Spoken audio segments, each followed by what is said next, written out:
Hello বন্ধুরা, তোমরা সবাই কেমন আছো? আশা করছি সকলেই ভালো আছো। তো অনেক দিন বাদে সোনা মাম্মামকে নিয়ে তোমাদের জন্য একটা নতুন ব্লগ নিয়ে চলে এলাম। তো সোনা মাম্মামের 1 বছর কমপ্লিট হওয়াতে আমরা সোনা মাম্মামকে নিয়ে এই প্রথমবার দীঘায় ঘুরতে গেলাম। তো দেখো আমার সোনা মাম্মাম কতটা মজা করছে আর আনন্দ পাচ্ছে।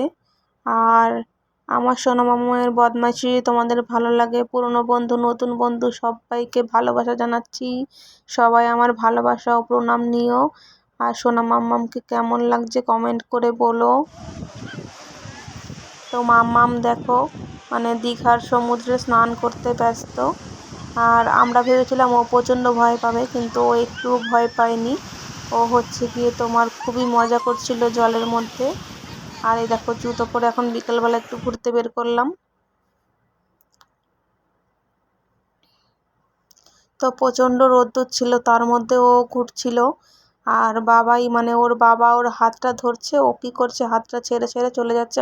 যেহেতু এখন নতুন পা হয়েছে, নতুন হাঁটতে শিখেছে, তো সেই কারণে কারো হাত ধরছে না, একা একাই হাঁটতে চাইছে। তো সন্ধ্যাস বেবি ব্লগ চ্যানেলটি তোমাদের যদি ভালো লাগে অবশ্যই চ্যানেলটি সাবস্ক্রাইব করো। আর লাইক কমেন্ট শেয়ার করে আমাদের পাশে থেকো এরকম আরও সুন্দর সুন্দর ভিডিও পাওয়ার জন্য। তো তোমরা সবাই ভালো থেকো বন্ধুরা। আর আমি আমার মাম্মামের এই দীঘা এত আনন্দ করেছে, সেই জন্য তোমাদের সামনে এই ভিডিওটি তুলে ধরলাম। তোমরা সবাই ভালো থেকো, সুস্থ থেকো। আর দেখো আমার মাম্মাম কতটা মজা করেছে, তোমরা কমেন্ট করে বলো প্লিজ কেমন হয়েছে। টাটা।